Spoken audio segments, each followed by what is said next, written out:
अरे भिखारी, तू दलित लड़का, तू क्या लड़ेगा हल्कू से? भाग यहां से। अपनी औकात देख। मुझे एक बार लड़ने दो, मैं जीत जाऊंगा।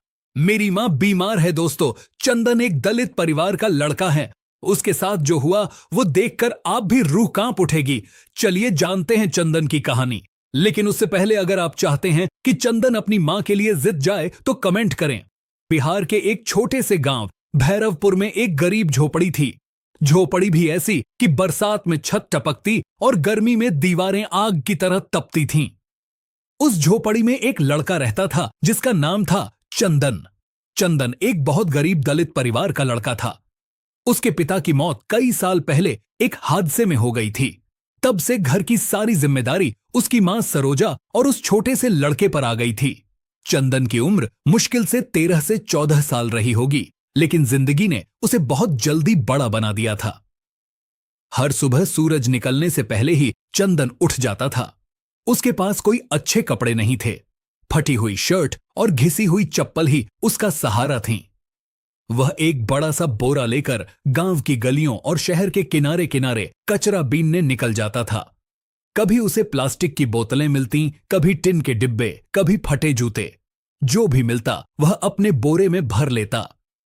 शाम को वह सब कबाड़ी की दुकान पर बेच देता। कभी 40 रुपए मिलते, कभी 60 रुपए। बस उसी से उनका गुजारा चलता था। लेकिन पिछले कुछ महीनों से चंदन की जिंदगी और कठिन हो गई थी। उसकी मां सरोजा बहुत बीमार रहने लगी थीं। उसे अक्सर तेज बुखार आता, खांसी रुकती ही नहीं थी और शरीर इतना कमजोर हो गया था कि वह ठीक से उठ भी नहीं पाती थी। झोपड़ी के कोने में एक पुरानी चारपाई थी। उसी पर उसकी मां दिन भर लेटी रहती थी। एक दिन सुबह चंदन कचरा बीनकर घर लौटा तो उसने देखा कि उसकी मां बहुत तेज खांस रही थी। वह घबरा गया। मां, क्या हुआ? तुम्हें फिर से बुखार है क्या? उसने चिंता से पूछा। सरोजा ने कमजोर आवाज में कहा, कुछ नहीं बेटा, बस थोड़ा सा बुखार है, तुम चिंता मत करो। लेकिन चंदन जानता था कि बात इतनी साधारण नहीं है। वह कई दिनों से सोच रहा था कि मां को डॉक्टर के पास ले जाए, मगर डॉक्टर की फीस ही 500 रुपए थी। 500 रुपए चंदन के लिए तो यह बहुत बड़ी रकम थी। उसने कई बार कोशिश की कि ज्यादा कचरा इकट्ठा करे, ज्यादा पैसे जुटाए, लेकिन रोज की कमाई इतनी कम होती थी कि घर का खाना ही मुश्किल से चलता था।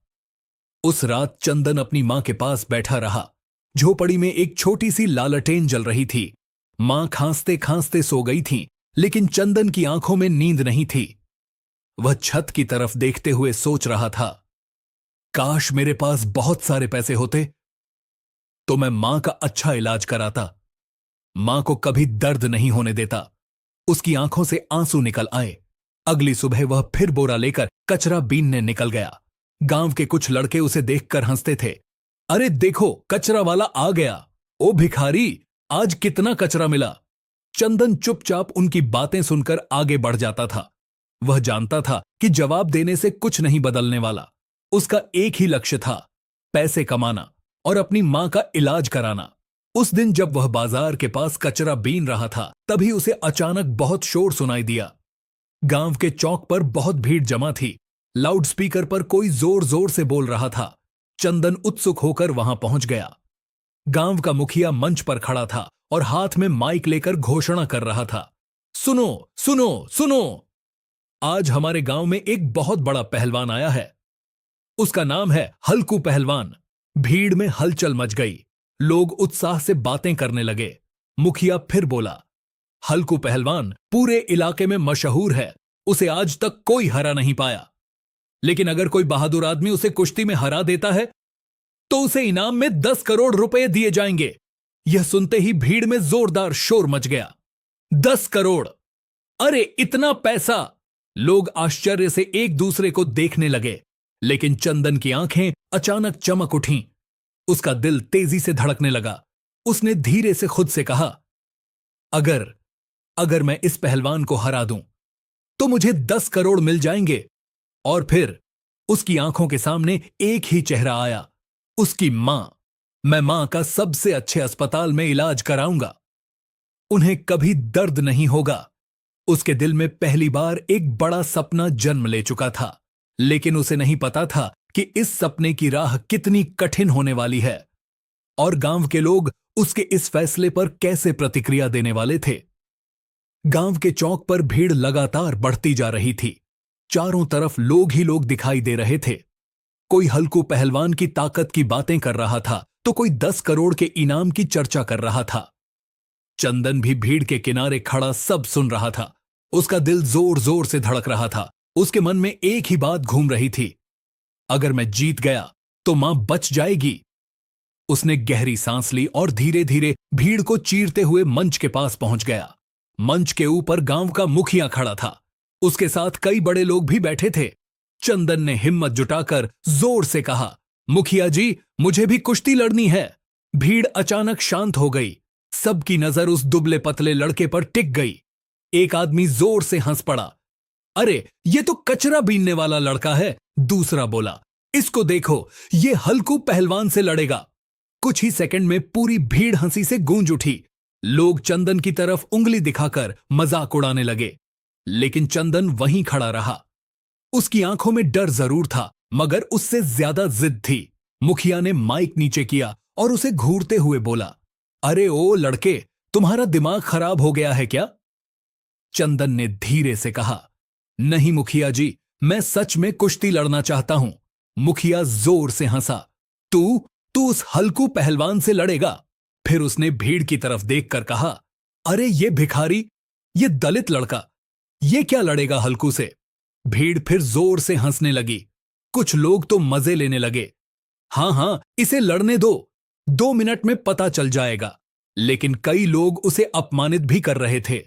भाग यहां से, अपनी औकात देख। चंदन का चेहरा लाल हो गया। उसके कानों में सबकी बातें गूंज रही थीं, लेकिन उसने अपनी मां का चेहरा याद किया। बीमारी से कमजोर पड़ी उसकी मां चारपाई पर लेटी हुई, खांसती हुई।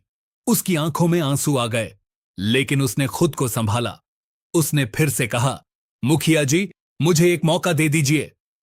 मुखिया अब थोड़ा चिढ़ गया था। तुझे समझ नहीं आता क्या? ये खेल बच्चों का नहीं है। हल्कू पहलवान जैसे आदमी को देखकर ही लोग डर जाते हैं। चंदन ने सिर उठाकर कहा, मुझे डर नहीं लगता। भीड़ फिर हंस पड़ी। देखो, ये कह रहा है कि इसे डर नहीं लगता। तभी मंच के पास खड़े एक बुजुर्ग आदमी आगे आए। उनका नाम था रामदास काका। वह गांव के सबसे समझदार लोगों में से एक थे। उन्होंने मुखिया से कहा, मुखिया जी, अगर लड़का खुद लड़ना चाहता है तो उसे मौका दे दीजिए। मुखिया ने भौहें चढ़ाकर पूछा, क्यों, तमाशा बनवाना है क्या? रामदास काका शांत आवाज में बोले, कभी कभी छोटे लोग भी बड़ी हिम्मत दिखा देते हैं। भीड़ में कुछ लोग अब गंभीर हो गए थे। कुछ युवकों ने भी कहना शुरू किया, हां, मौका तो देना चाहिए, लड़ने दो। मुखिया कुछ पल सोचता रहा। फिर उसने चंदन को ऊपर से नीचे तक देखा। फटी हुई शर्ट, धूल से भरे पैर, दुबला पतला शरीर। उसे लगा कि यह लड़का तो 2 सेकंड में हार जाएगा। उसने मुस्कुराते हुए कहा, ठीक है। भीड़ में हलचल हुई। अगर तू इतना ही जिद्दी है तो तुझे भी मौका मिलेगा। चंदन की आंखों में चमक आ गई, लेकिन मुखिया ने तुरंत आगे कहा, लेकिन याद रखना, अगर तुझे कुछ हो गया तो उसकी जिम्मेदारी हमारी नहीं होगी। चंदन ने बिना सोचे कहा, मुझे मंजूर है। भीड़ में खुसर पुसर होने लगी। अब सबको मजा आने वाला था, क्योंकि अब असली मुकाबला होने वाला था। तभी अचानक चौक के दूसरी तरफ से जोरदार आवाज आई, हटो, रास्ता खाली करो। लोग पीछे हटने लगे। 4-5 आदमी रास्ता बनाते हुए आगे बढ़ रहे थे और उनके बीच में एक बहुत बड़ा ताकतवर आदमी चल रहा था। उसका शरीर पहाड़ जैसा था, चौड़ा सीना, मोटी भुजाएं, बड़ी मूंछें और आंखों में घमंड। वही था हल्कू पहलवान। उसे देखते ही भीड़ में सन्नाटा छा गया। कुछ बच्चे तो डर कर पीछे हट गए। हल्कू पहलवान धीरे धीरे अखाड़े की तरफ बढ़ा। फिर उसकी नजर चंदन पर पड़ी। उसने जोर से हंसते हुए पूछा, यही है वो लड़का जो मुझसे कुश्ती लड़ेगा? लोग फिर हंसने लगे। हल्कू ने चंदन के पास आकर कहा, अरे लड़के, तू तो हवा से भी उड़ जाएगा, क्यों अपनी जान खतरे में डाल रहा है? चंदन ने उसकी आंखों में देखते हुए कहा, मुझे लड़ना है। हल्कू कुछ पल उसे देखता रहा, फिर मुस्कुराकर बोला, ठीक है, लेकिन जब जमीन पर गिरोगे तो रोना मत। भीड़ अब और ज्यादा उत्साहित हो गई थी, क्योंकि कुछ ही देर में अखाड़े में होने वाली थी सबसे अजीब कुश्ती। एक तरफ था पूरे इलाके का सबसे ताकतवर पहलवान और दूसरी तरफ था कचरा बीनने वाला गरीब लड़का। लेकिन किसी को नहीं पता था कि इस लड़के के दिल में कितनी बड़ी आग जल रही है, और यही आग आगे चलकर इतिहास बनाने वाली थी। गांव के चौक के बीचों बीच एक बड़ा सा अखाड़ा बनाया गया था। चारों तरफ लोग गोल घेरा बनाकर खड़े थे। हर किसी की नजर उसी अखाड़े पर थी जहां कुछ ही देर में कुश्ती होने वाली थी। चंदन अखाड़े के एक कोने में खड़ा था। उसका दिल तेज धड़क रहा था। सामने खड़ा था हल्कू पहलवान, जिसका शरीर पहाड़ जैसा लगता था। उसकी बाहें इतनी मोटी थीं कि जैसे किसी पेड़ की शाखाएं हों। लोग आपस में बातें कर रहे थे। अरे, ये लड़का तो 2 सेकंड भी नहीं टिकेगा। हल्कू उसे उठाकर फेंक देगा। ये तो बस तमाशा है। चंदन सब सुन रहा था, लेकिन उसने किसी की तरफ ध्यान नहीं दिया। उसकी नजर बस जमीन पर थी। उसे अपनी मां की याद आ रही थी। सुबह जब वह घर से निकला था, तब उसकी मां कमजोर आवाज में बोली थी, जल्दी वापस आना बेटा। चंदन ने मन ही मन कहा, मां, मैं जरूर जीतूंगा। तभी मुखिया ने माइक उठाया। सुनो गांव वालों, भीड़ थोड़ी शांत हो गई। आज हमारे सामने एक अजीब मुकाबला होने वाला है। एक तरफ है हमारे इलाके का सबसे ताकतवर आदमी हल्कू पहलवान। भीड़ से जोरदार आवाज आई, वाह हल्कू, हल्कू। मुखिया ने फिर कहा, और दूसरी तरफ है ये लड़का चंदन। भीड़ में हल्की हंसी फैल गई, लेकिन कुछ लोग अब चुप थे। उन्हें इस लड़के की हिम्मत पर थोड़ा आश्चर्य भी हो रहा था। मुखिया ने नियम बताए, कुश्ती के 3 राउंड होंगे। जो भी पहलवान दूसरे को जमीन पर गिरा देगा वही विजेता माना जाएगा। फिर उसने जोर से कहा, इनाम है 10 करोड़ रुपए। यह सुनकर भीड़ फिर उत्साहित हो गई। तभी हल्कू पहलवान आगे आया। उसने अपनी मूंछों पर हाथ फेरा और चंदन को घूरते हुए बोला, लड़के, आखिरी मौका दे रहा हूं। अभी भी पीछे हट जाओ, वरना बहुत चोट लगेगी। चंदन ने धीरे से सिर उठाया। उसकी आंखों में डर था, लेकिन उससे ज्यादा हिम्मत थी। उसने शांत आवाज में कहा, मैं पीछे नहीं हटूंगा। भीड़ में हलचल हुई। हल्कू ने हंसते हुए कहा, तू जानता भी है मैं कौन हूं। चंदन चुप रहा। हल्कू ने गर्व से कहा, मैंने बड़े बड़े पहलवानों को हराया है, शहरों में कुश्ती जीती है। फिर उसने चंदन की तरफ देखकर कहा, और तू तू तो ठीक से खाना भी नहीं खाता होगा। कुछ लोग फिर हंस पड़े, लेकिन चंदन ने बस इतना कहा, मेरे पास खोने के लिए कुछ नहीं है।